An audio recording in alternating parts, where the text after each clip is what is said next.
আসসালামু আলাইকুম। ইনান লার্নিং হোমে স্বাগতম। দশম শ্রেণীর শিক্ষার্থী, তোমাদের যাদের 2025 সালে এসএসসি পরীক্ষা রয়েছে, তোমাদের ভূগোল বিষয়ের প্রত্যেকটি অধ্যায় থেকে যে সকল প্রশ্নগুলি বিভিন্ন পরীক্ষায় এসে থাকে এবং 2025 সালে যারা পরীক্ষার্থী রয়েছে তোমাদের জন্য গুরুত্বপূর্ণ সাজেশন, অর্থাৎ বিভিন্ন বোর্ড থেকে অ্যানালাইসিস করে প্রশ্নগুলো তৈরি করা হয়েছে। এই সাজেশনটি যদি তোমরা কমপ্লিট করো তাহলে আশা করি তোমরা যে কোনো ধরনের সৃজনশীল প্রশ্ন যে কোনো বোর্ডের জন্য তোমাদের কমন আসবে।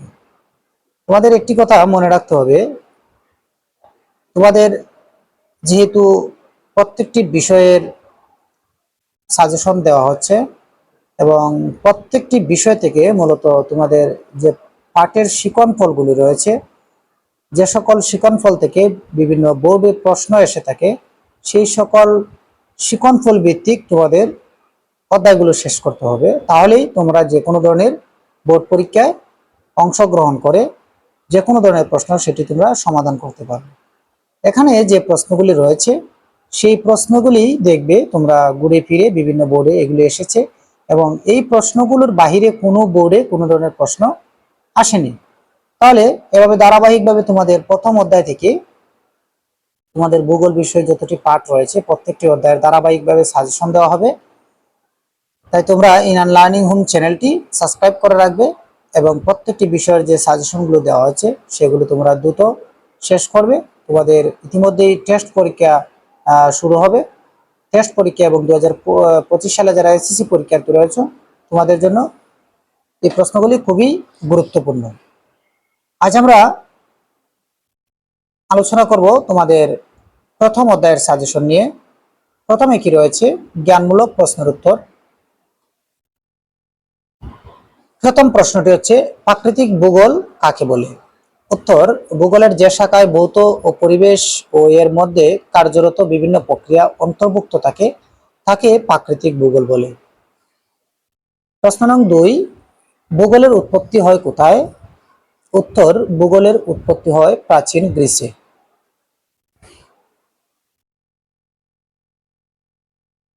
প্রশ্ন নং 3, ভূগোল শব্দটি কে সর্বপ্রথম ব্যবহার করেছেন?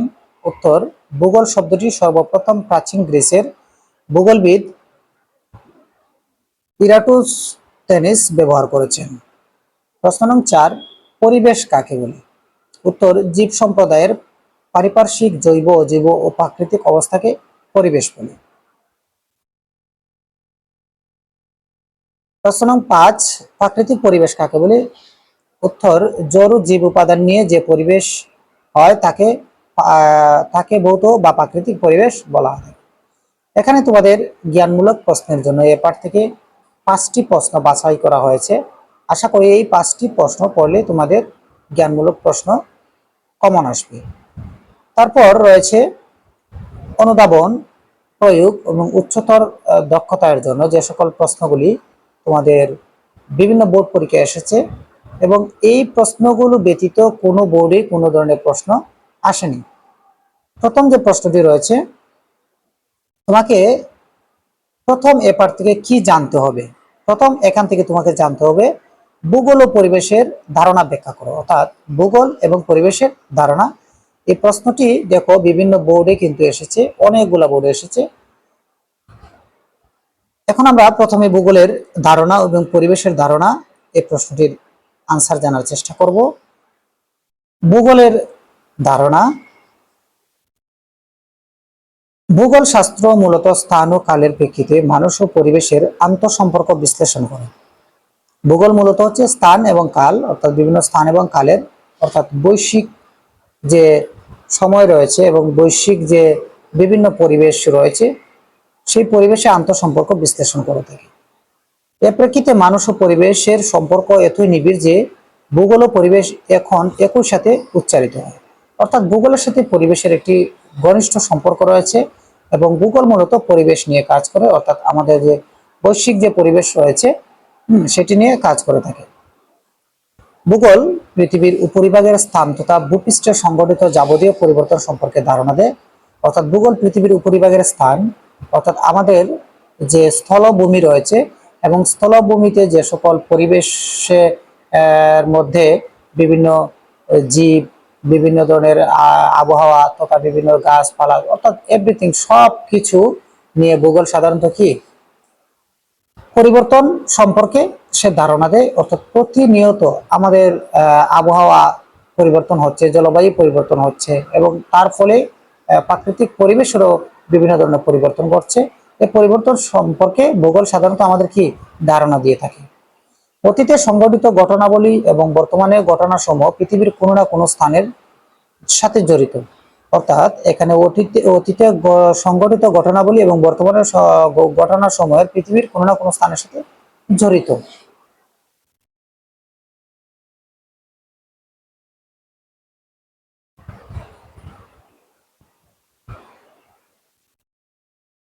এইসব ঘটনা সম্পর্কে জানতে গিয়ে মানুষ যে এলাকায় ঘটনা ঘটেছে সে সম্পর্কে জানতে আগ্রহী ওঠে।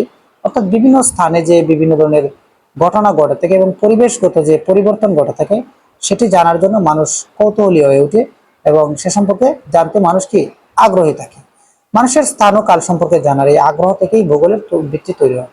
অর্থাৎ আজকের যে পরিবেশ আমাদের পরিপার্শ্বে তা আজ থেকে 20 বছর কিংবা 50 বছর পূর্বে সেই পরিবেশ ছিল না এবং আজ থেকে 50 বছর 20 বছর পরেও কিন্তু এই ধরনের পরিবেশ থাকবে না।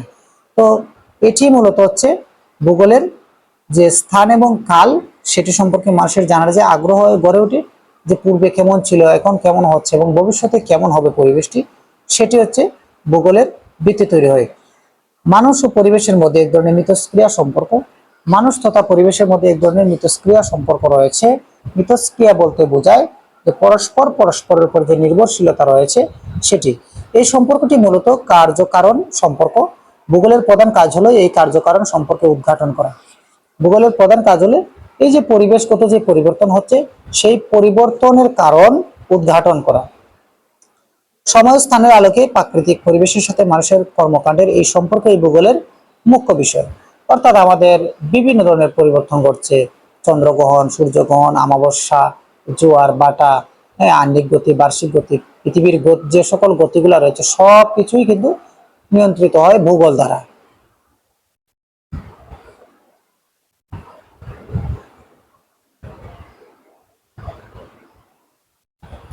গ্রিক যুগেই ভূগোলের ধারণা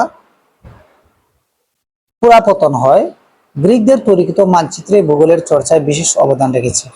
অর্থাৎ এই যে আমাদের বহির্বিশ্বের যে মানচিত্রটি সেগুলো কিন্তু বিভিন্ন ভূগোলবিদ যারা রয়েছেন তারা সেটি তৈরি করেছেন এবং বিভিন্ন স্থানে তারা বিভিন্ন পরিবেশের উপর পর্যবেক্ষণ করেছেন। ইউরোপীয় বিশ্বভ্রমণ যুগে বিজ্ঞানী ইমানুয়েল কান্ট ভূগোলকে বিজ্ঞানের স্থান করে দিতে বিশেষ অবদান রেখেছেন।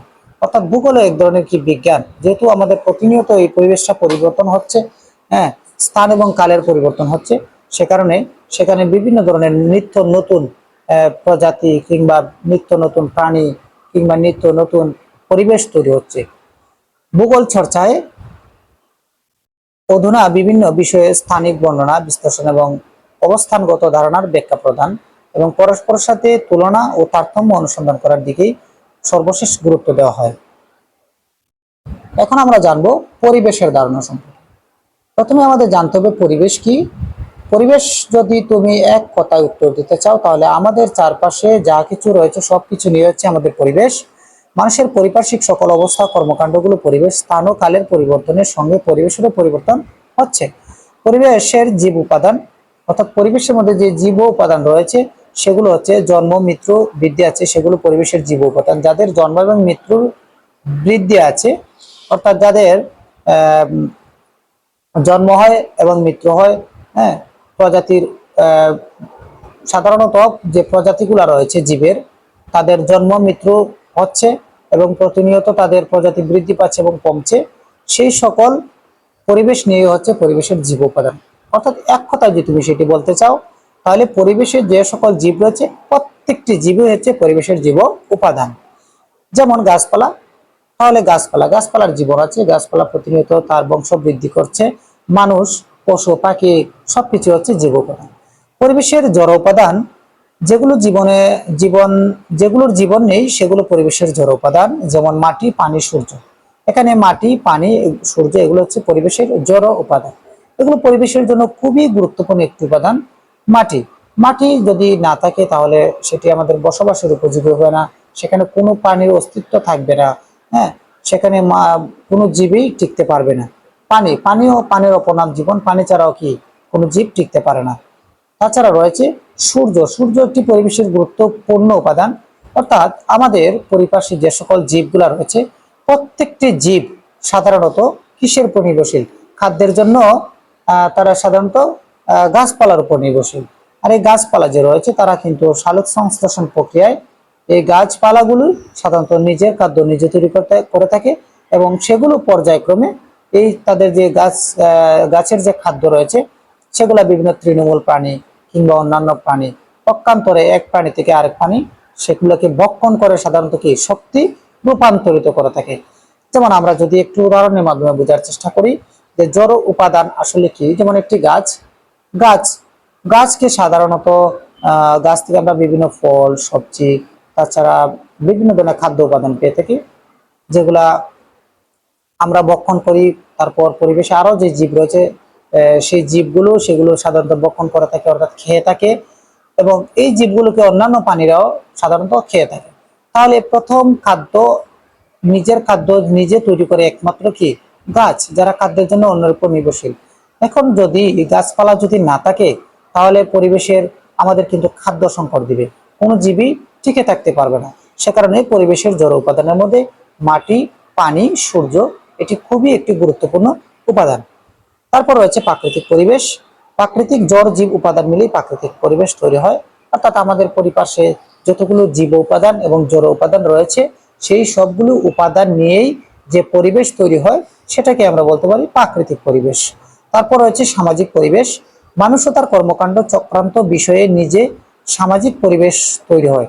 অর্থাৎ মানুষ ও তার কর্মকাণ্ড সংক্রান্ত বিষয় নিয়ে মানুষ তার প্রতিনিয়ত বিভিন্ন সামাজিক কর্মকাণ্ড করে থাকে, এবং সমাজে বিভিন্ন ধরনের সংস্কৃতি রীতিনীতি এগুলি রয়েছে, এই সকল সংক্রান্ত বিষয় নিয়ে সামাজিক যে পরিবেশ তৈরি হয় তাকেই বলা হয়, তাকে সাধারণত কি সামাজিক পরিবেশ। আশা করি তোমরা ভূগোলের ধারণা এবং পরিবেশের ধারণা এটি বুঝতে পেরেছো। তো এই প্রশ্ন থেকেই কিন্তু অনেকগুলি বোর্ডে বিভিন্ন ধরনের বোর্ডে কিন্তু সেখানে প্রশ্ন এসে থাকে। তোমরা যদি ভূগোলের ধারণা এবং পরিবেশের ধারণা সম্বন্ধে জানো তাহলে যে কোনো সৃজনশীল প্রশ্ন তোমরা লিখতে পারবে। তারপর রয়েছে যে প্রশ্নটি ভূগোলের পরিধি।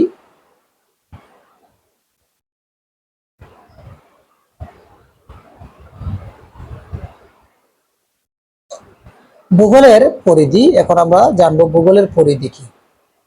ভূগোলের পরিধি হচ্ছে, ভূগোল প্রাকৃতিক মানব দুটি দ্বারাই বিভক্ত। ভূগোল হচ্ছে একটি প্রাকৃতিক আর একটা হচ্ছে মানব, অর্থাৎ একটি হচ্ছে প্রাকৃতিক সৃষ্টি আর একটা হচ্ছে মানব সৃষ্টি, দুটি দ্বারা বিভক্ত। প্রাকৃতিক ভূগোল, ভূগোলে প্রাকৃতিক বিষয় এবং মানব ভূগোলে মানুষ ও তার কর্মকাণ্ড নিয়ে আলোচনা করা হয়। আমরা ইতিমধ্যে কিন্তু পূর্বের প্রশ্নটিতে জেনেছি প্রাকৃতিক পরিবেশ এবং সামাজিক পরিবেশ কি।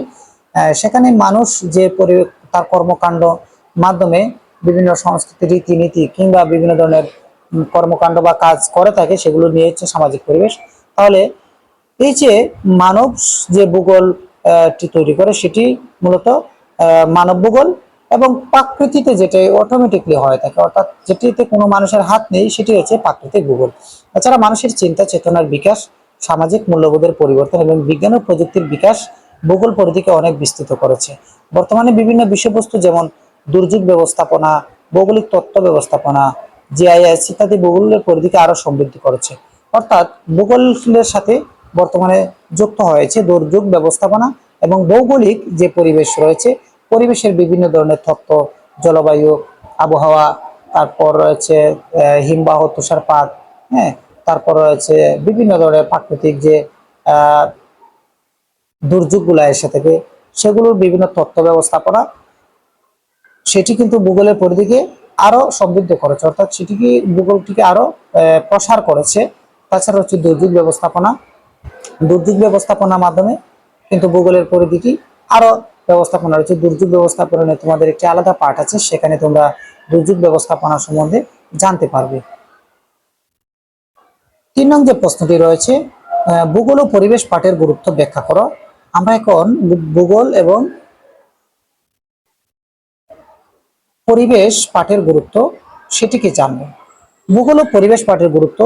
পৃথিবীর জন্ম ও এর ভৌত পরিবেশ যেমন পাহাড়, পর্বত, নদী, নদ নদী, সাগর, মহাসাগর, বায়ুমণ্ডল, মানুষের অর্থনৈতিক, সামাজিক ও রাজনৈতিক পরিবেশের প্রায় সকল বিষয় বিস্তারিতভাবে জানা যায় ভূগোল অধ্যয়নের মাধ্যমে। অর্থাৎ ভূগোল অধ্যয়নের মাধ্যমে আমরা পাহাড়, পর্বত, নদী, নালা, সাগর, মহাসাগর, বায়ুমণ্ডল, ভৌগোলিক যে পরিবেশ রয়েছে, মানুষের অর্থনৈতিক, সামাজিক, রাজনৈতিক পরিবেশের প্রায় সকল কিছু আমরা সেখানে জানতে পারবো। উপর থেকে এই সকল বিষয়ের সাথে মানুষ কিভাবে খাপ খায়, অর্থাৎ একটি সমস্যা কিংবা একটি পরিবেশের সাথে সেটিকে কিভাবে ম্যাচ করে নিতে হয়, অর্থাৎ কিভাবে সেটিকে মানিয়ে নিতে হয়, সেটিও কিন্তু পারস্পরিক সম্পর্ক স্থাপন করে তার বিস্তারিত জানা যায় ভূগোল এই বিষয়টি পাঠের মাধ্যমে। অর্থাৎ ভূগোল পাঠের মাধ্যমে আমরা জানতে পারবো যে পরিবেশের সাথে আমাদের কিভাবে খাপ খাইয়ে নিতে হবে এবং পরিবেশের সাথে কিভাবে উপযুক্ত ভাবে পরিবেশের সাথে যে সকল জীবগুলো রয়েছে তারা জীবন ধারণ করতে পারে। এই বিষয়টি সাধারণত ভূগোল এবং পরিবেশের পাঠের মাধ্যমে আমরা জানব। প্রশ্ন নং 4, মানব জীবনে ভূগোল পরিবেশ স্বাস্থ্যের প্রভাব আলোচনা করো। ভূগোল মানুষ ও প্রাকৃতিক পরিবেশের মধ্যকার সম্পর্ক নিয়ে আলোচনা করে।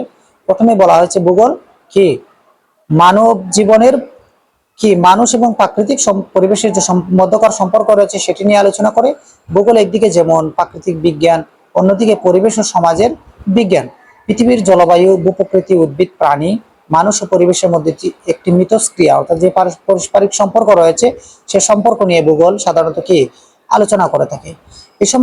এই সম্পর্কের মূলে আছে কার্যকারণের খেলা। ভূগোলের প্রধান কাজ হলো এই কার্যক্রম উদ্ঘাটন করা, অর্থাৎ পরিবেশে যে সকল ঘটনাগুলি ঘটে থাকে সেই সকল ঘটনাগুলির কারণ ভূগোল সাধারণত আলোচনা করা থাকে।